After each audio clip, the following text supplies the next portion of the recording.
Good morning, viewers. You're now watching Hornbill TV's Morning Pulse.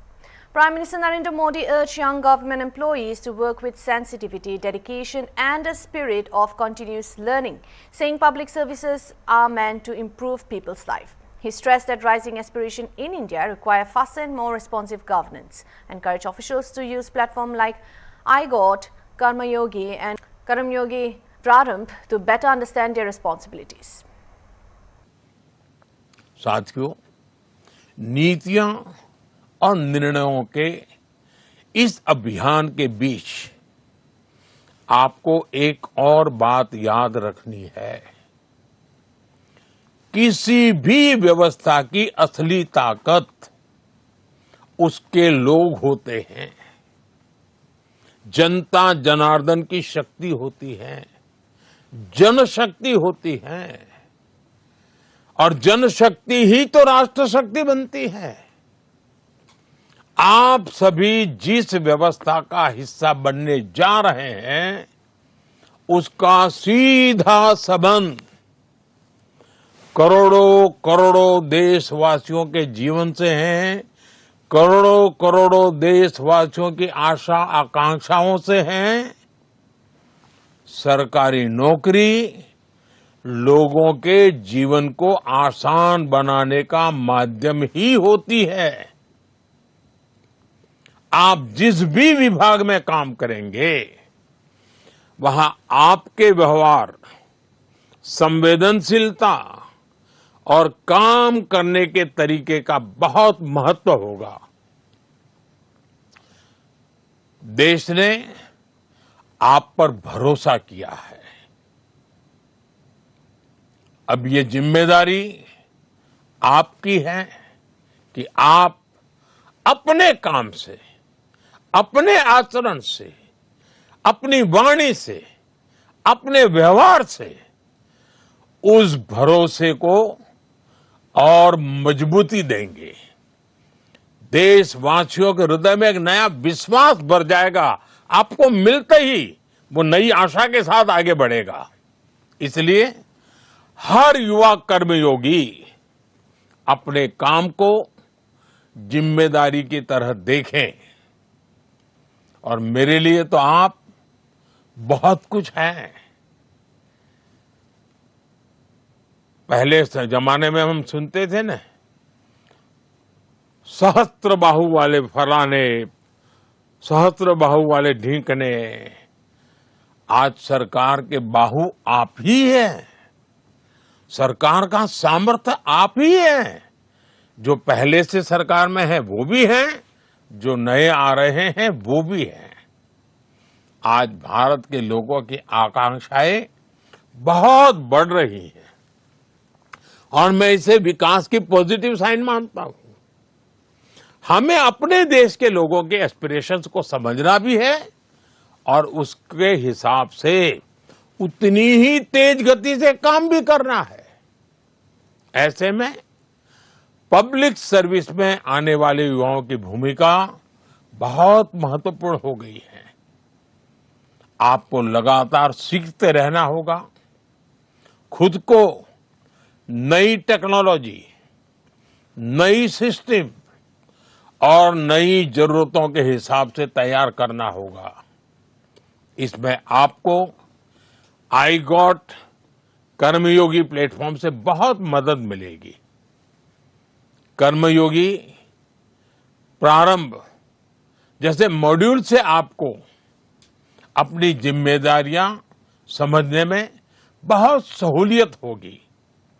मेरा आपसे आग्रह है कि इसका जांच। Congress MP Syed Nasir Hussain alleged that the reduction in fuel prices before elections was temporary and claimed petrol and diesel prices were increased again immediately after voting ended. On the cow slaughter row, he said that the government should either completely ban sale, slaughter, consumption and export of cows or stop allowing situations that lead to violence and riots.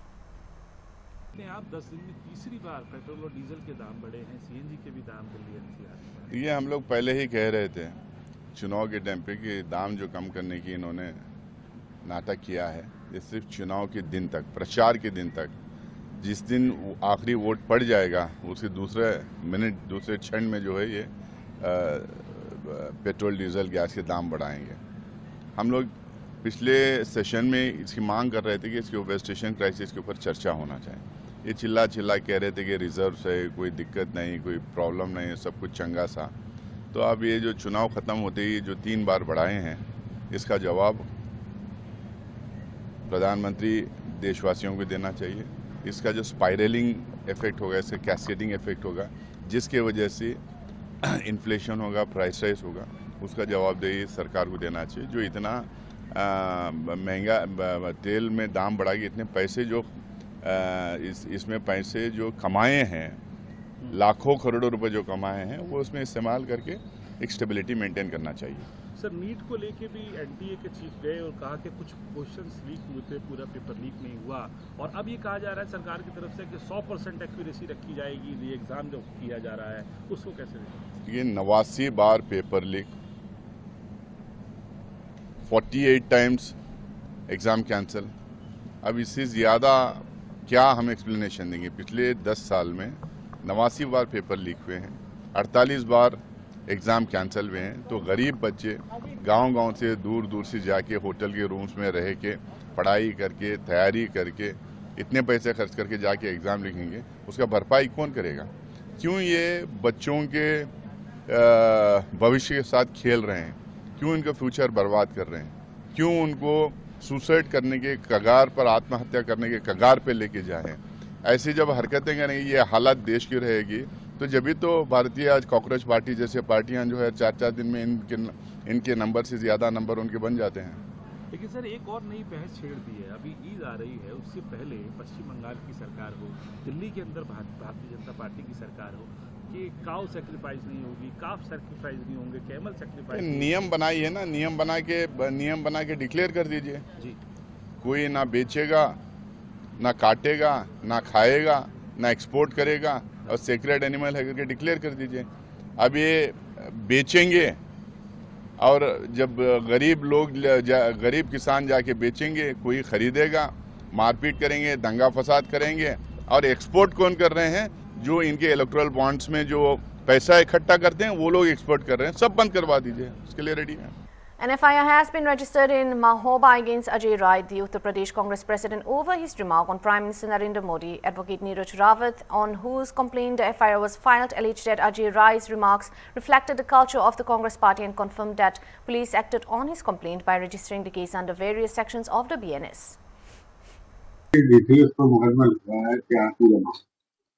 कल social media के माध्यम से मुझे जानकारी हुई कि Congress party के प्रदेश अध्यक्ष अजय राय जी कल महुआ में कांग्रेस के कार्यकर्ताओं से मिलने के लिए महुआ आए थे, और जाते समय उन्होंने जब कार में बैठे तो उन्होंने भारत के प्रधानमंत्री अटल बिहारी वाजपेयी जी के खिलाफ अभद्र और अश्लील भाषा में गाली दी, जिसकी मैं निंदा करता हूं। और अजय राय जी को बताना चाहता हूं कि आप भारत के प्रधानमंत्री के बारे में जानते नहीं हैं। भारत के प्रधानमंत्री वो प्रधानमंत्री जिन्होंने मंदिर के लिए 500 साल से संघर्ष कर रहे लाखों लोगों ने जिसके लिए अपनी आहुति दी, ऐसे मंदिर का निर्माण करवाया। ऐसे मोदी जी जिन्होंने भारत को विश्व गुरु की श्रेणी में खड़ा कर दिया। ऐसे मोदी जी जिन्होंने जम्मू कश्मीर, जहां से पाकिस्तानी घुसपैठ बड़ी मात्रा में होती थी और भारत में आतंकवाद फैलाते थे, वहां पर 370 को खत्म किया और पाकिस्तानियों की घुसपैठ को बंद कराया है। पश्चिम बंगाल में जहां पर बांग्लादेशियों की घुसपैठ बड़ी संख्या में होती थी और भारत में आतंक फैलता था, वहां पर भारतीय जनता पार्टी की सरकार बनी, जहां पर बांग्लादेशियों की घुसपैठ बंद हुई। ऐसे मोदी जी जिन्होंने भारत का परचम पूरे विश्व में लहराया, ऐसे मोदी जी के खिलाफ आप इतनी अभद्र और अश्लील भाषा में टिप्पणी करेंगे, इसकी मैं निंदा करता हूं। और ये बताते हैं कि कांग्रेस पार्टी के संस्कार कैसे हैं। कांग्रेस पार्टी में लगता है ऐसे ही ट्रेनिंग दी जाती है, जैसे अभी हमारे यहाँ क्षेत्रीय सांसद समाजवादी पार्टी के अजेंद्र लोधी जी ने भी बड़ी अभद्र भाषा में टिप्पणी की थी। तो जितने भी ये पार्टियां हैं भाजपा की विरोधी हैं, ये निश्चित रूप से इनमें संस्कार अच्छे नहीं दिए जाते। भाजपा का जो कार्यकर्ता होता है वो संघ का स्वयंसेवक होता है, और स्वयंसेवक बनने के बाद फिर वो भारतीय जनता पार्टी में राजनीति करने के लिए आता है। तो निश्चित रूप से भारतीय जनता पार्टी कार्यकर्ता संस्कारित कार्यकर्ता होता है। मैं ऐसे अजय राय जी के खिलाफ प्रार्थना पत्र लेकर थाने गया, थाने में प्रार्थना पत्र दिया और उनके खिलाफ FIR दर्ज कराने के लिए अनुरोध किया, और मुझे जानकारी हुई है कि FIR दर्ज हो गई है। Advocate Gyanendra Sharma, legal counsel for Giribala Singh, said that they are willing to cooperate with the investigation that and will appear before the police whenever officially called. He also questioned the police notices asking authorities to show them if they had been issued. These remarks come amid the ongoing investigation into the Twisha case, where police are reportedly seeking statements from family members, including mother-in-law Giribala Singh. अभी का update बता दीजिए। क्या वो police को अपना बयान दर्ज कराने के लिए रेडी है? बिल्कुल, हम क्यों नहीं कराएंगे। 3 नोटिस के बाद उन्होंने बयान मैडम देखिए, ऑफिशियली ऐसा कहीं भी नहीं है। हाँ। ठीक है, और हम क्यों नहीं जाएंगे, हम तो right from the day one यहाँ हैं। आज जाएंगे, नोटिस दिया है। मैडम देखिए, पुलिस क्या कह रही है, वो उसका मैं पुलिस का स्पोक पर्सन नहीं बन सकता। अभी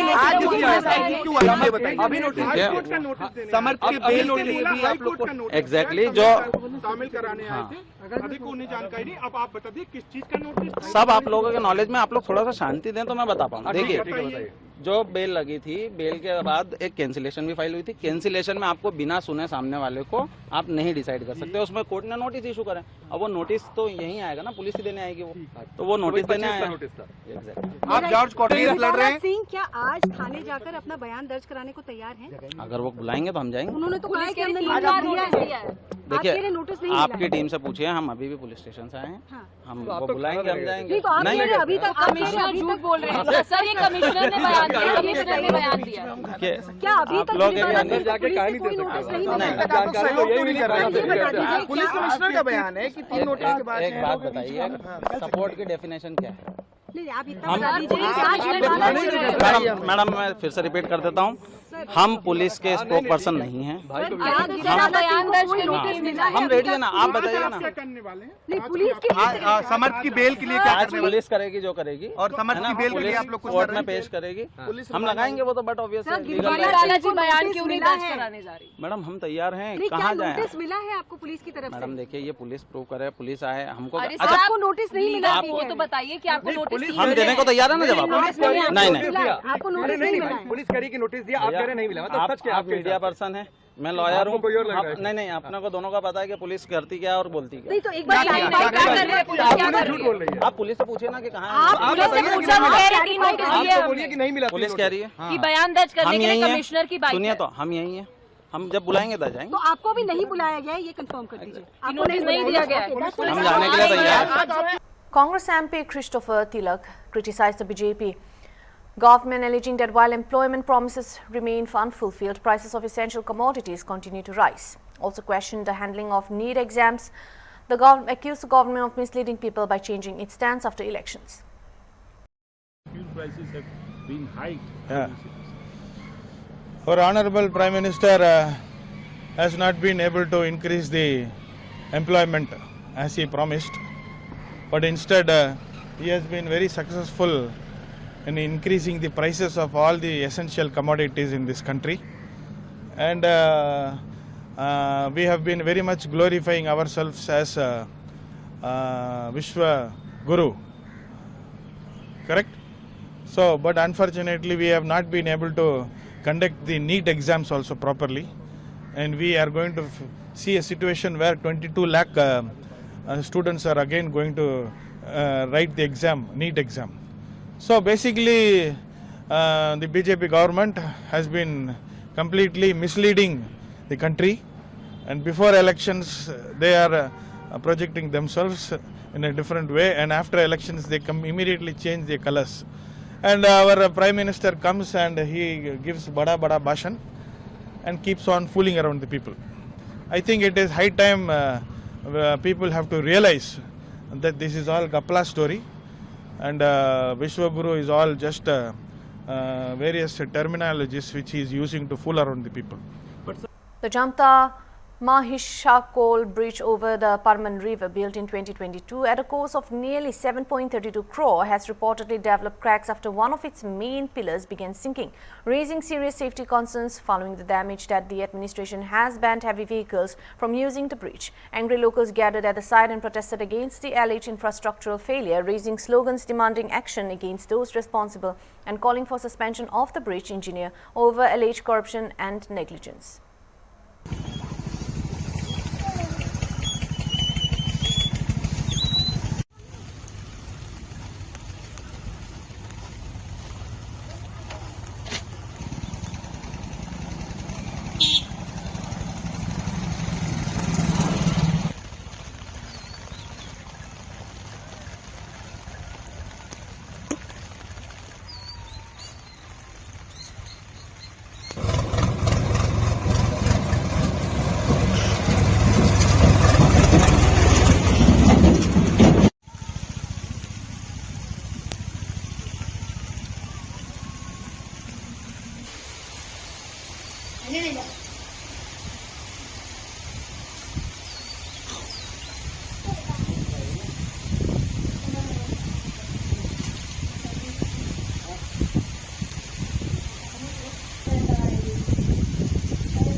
हिल रहा है ये पूरा एकदम, डर लग रहा है कि कहीं गिर नहीं जाइए।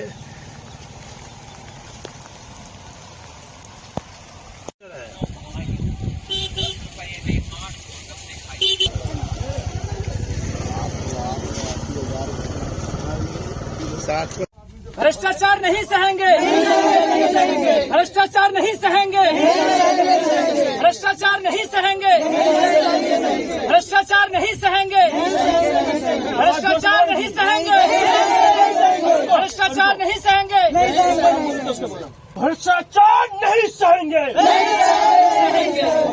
भ्रष्टाचार नहीं सहेंगे, भ्रष्टाचार नहीं सहेंगे, भ्रष्टाचार नहीं सहेंगे। स्कूल के इंजीनियर को सस्पेंड करो, स्कूल के इंजीनियर को सस्पेंड करो। 4 साल भी पूरे नहीं हुए हैं। जिस टाइम में ये पुल बन रहा था, स्थानीय ग्रामीण ने और हम लोगों ने काफी सवाल उठाया था कि यहाँ पे लोकल बालू से और खराब क्वालिटी के मटेरियल से काम हो रहा है। इंजीनियर और उस टाइम के जो एग्जीक्यूटिव थे और साइड इंजीनियर थे, इन्होंने मतलब कहा था कि चलो जो गलती होगी अब नहीं होगा, थोड़ा बहुत हुआ था लेकिन प्रॉब्लम अब नहीं आएगी, पुल नहीं टूटेगा और काफी मजबूत काम कर रहे हैं। तमाम ग्रामीणों के रिक्वेस्ट के बाद, मेरे रिक्वेस्ट के बाद, स्थानीय जिला पार्षद सभा फैसल के रिक्वेस्ट के बाद भी ये पुल का काम जारी रखा गया, इसे ठीक नहीं किया गया और आज ये टूट गया। तो हम सरकार प्रश्न चाहते हैं कि किसी भी हालत में ये पुल का आवागमन जारी रहे और सुरक्षित रूप से रहे। इसके लिए मतलब हम लोग मतलब कि कहना है गवर्नमेंट से, और रुक जाओ यार, चलिए ये हम चाहते हैं कि किसी भी हालत में यहाँ का आवागमन सुरक्षित रूप से जारी रहे। ये कम से कम 10-12 पंचायत इससे जुड़ा हुआ है। फारबिसगंज प्रखंड, अररिया प्रखंड से सबसे नजदीक से ये पुल गुजरता है। बगल में झमटा, मैसाकोल, बटरवाड़ी, साहसमल और हमारे मान्य प्रदीप सिंह का घर यहाँ से 2.5-3 किलोमीटर दूर है। तो उनसे गुजारिश है कि आपकी जिम्मेदारी ज्यादा बनती है कि हर हाल में ये पुल को जारी रखा जाए। ये कितने पंचायतों को जोड़ता है?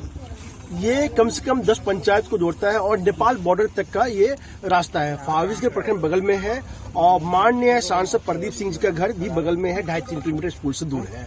और जब पुल बन रहा था तो गुणवत्ता पे बहुत सारा सवाल उठाया गया था, स्थानीय लोगों ने काम बंद भी कराया था। इन सब बातों को दरकिनार करने के बाद भी इस पे काम किया गया, बहुत ही गंदे मटेरियल से, मतलब लो क्वालिटी मटेरियल से। तो हम सरकार से डिमांड करते हैं, जो भी इंजीनियर हैं, जो भी एग्जीक्यूटिव हैं और जो भी ठेकेदार हैं, उन पे कड़ी से कड़ी एक्शन हो। ये कितने लाख करोड़ रुपए की लागत से बनाई गई थी? ये 7 करोड़ 30-32 लाख ऐसे कुछ है जी। जी, परिचय दीजिए। Faisal Javed Yasin. That's all for now. Thank you for watching Hornbill TV.